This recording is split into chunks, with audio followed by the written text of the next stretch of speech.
Well, first I knew about Hacienda CDC. Hacienda is important. They're doing amazing things in the community.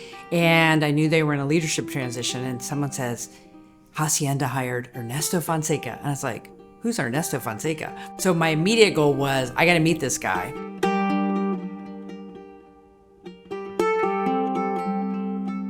I heard about this guy who was coming to town right around the time that I became executive director at the port in 2017. And he tells me I'm the very first person that he met when he came to town. Knowing what I know about Ernesto, overcoming hardships and then seeing opportunity and getting a PhD and then running an amazing organization like Hacienda, Ernesto does things for the right reasons. When I met Ernesto Fonseca, I knew I'd met a kindred spirit. I immediately recognized Ernesto as a strong warrior for his community and someone that was very interested in building things. We immediately started talking about housing. I could see his excitement about being in Oregon, and I immediately was like, this guy wants to get stuff done, which is what we need.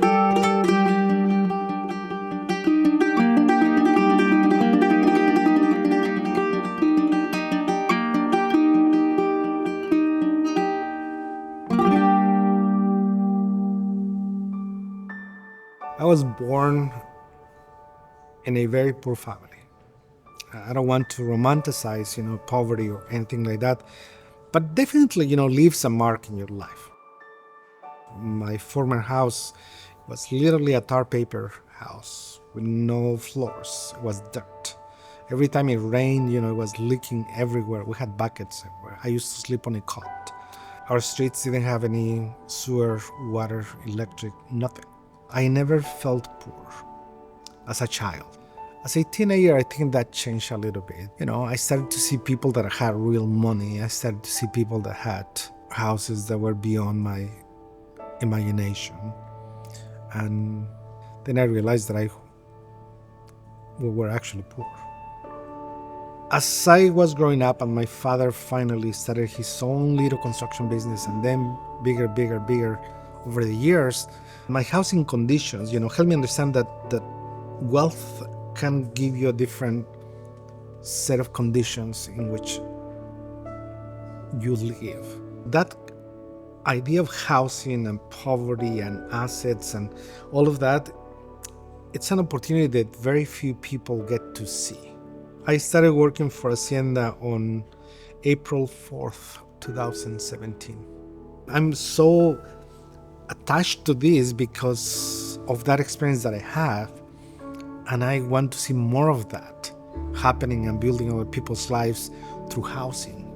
And it's been great. It's been good.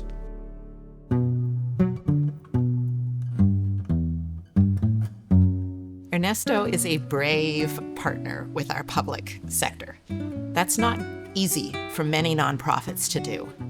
And he has become famous in work on mass timber. A product here in Oregon that is revolutionizing how we do building across the world. Essentially, mass timber is engineered wood. It's wood that's either glued or laminated together that creates enough structure and strength that it can replace concrete or steel in building structures. Ernesto innovated a bold partnership with the Port of Portland, which led him to focus on something we call the Mass Casitas project, which is really a way of building at scale and producing lots of affordable housing quickly. The port, actually one of the biggest things we do is we manage Portland International Airport, PDX, but we also are the largest owner and developer of industrial property in the state of Oregon. So that means a real push on industrial land and manufacturing. And we've been having conversations internally and in the community with other architects and builders about mass timber in particular and how we could connect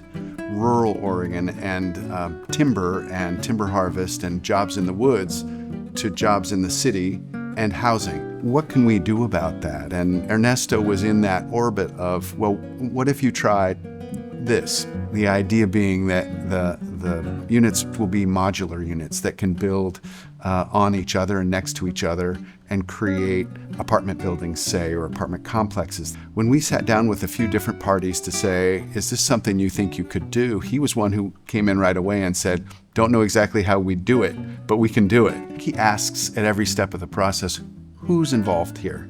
Who's benefiting from this? Who's getting the work? Who's in these units? Who's living there and experiencing this space? And so that has him asking questions about who gets the jobs, who's getting an opportunity to live in these houses, and what's it like inside? Is it dark and cold and hard, or is it welcoming and warm? In the long run, he became, and Hacienda CDC became, the partner on site with the support of the state of Oregon and some money from the federal government as well, to develop essentially a pilot program around manufacturing housing units out of mass timber and siting them in places around the state of Oregon. I am super proud of that work. We changed policy. We at least, sparked the idea that this was possible.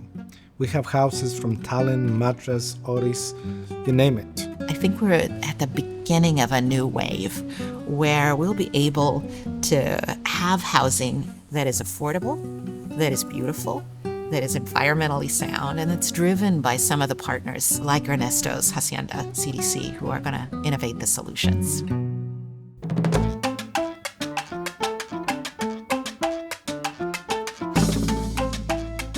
Ernesto had such an important role in the Mercado in Portland, and a year ago when that burned down, he called me immediately to let me know about it. He sent me pictures so I could understand, and he had such empathy and such care for all the Latino merchants and everyone there who was involved with the Mercado.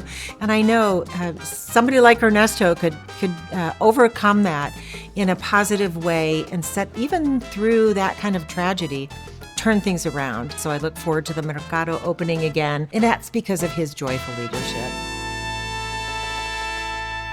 In Ernesto Fonseca, we have a leader who, when we look back over the next 50 years, will truly be acknowledged for an approach to the built environment which insists on elevating beauty, elevating design, thoughtful design, and elevating community. Ernesto has a really great perspective on the role architecture and buildings can play in creating community. I think he's been especially good at that. The fact that, we can house people is not enough. For these people to move ahead, you have to invest in them and their future by identifying opportunities that could help them grow.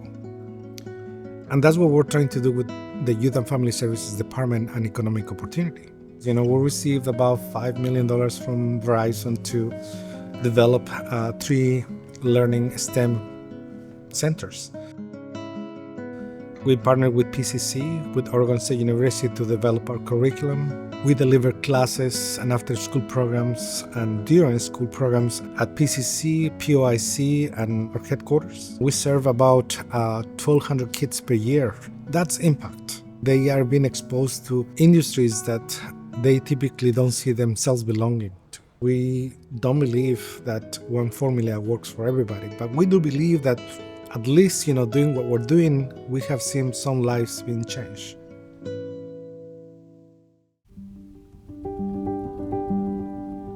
Eventually, I met Susan. I think my mom is one of the most understanding people out there. She is able to handle situations with so much grace. She's such a calming presence. She really also has very much like a community-minded purpose. She is studying inclusionary housing. I think they support each other a lot, so I think they make a really good team and are able to give each other the push where they need it. Honestly, my dad has inspired me in many ways, but one of the main ways was to not give up about stuff that you really care about, and like if you really want something, it's always possible no matter what challenges you face. The values that I think I've gotten and learned from my dad over the years have been definitely hard work, 100%, going after things, being ambitious, generosity, and caring about those around you, community, friends, and family, definitely. He's a super family-oriented person, and that is definitely something that I want to prioritize and cultivate in my personal life as well. I'm very proud of the Architecture Foundation of Oregon for selecting Ernesto Fonseca. They've chosen a community leader who has already made a difference in the few years that he's been at the helm of Hacienda CDC. And I think that's a bold choice. And I think it signals who we need in our communities to make change and make us better. The things that he's done so far and this growth of connection of structures to community is really what I think is compelling, and it will be his legacy over time. Creativity, innovation, pushing people to new ideas that are going to outlast his time. When he's off doing something more fun, people are going to think about what he helped build, not only in Portland, but around the state. With Ernesto's work and Hacienda CDC's work, we will see a long-term impact because he's helping people to address the needs in a collaborative, sustainable way. And that's something that we should all celebrate. We needed his energy and we needed his can-do spirit. So I think his bravery will make a difference because I think it's going to show later in the numbers of what we did build and what we were able to accomplish. Changing one feature, you didn't change the fate of one person or one couple.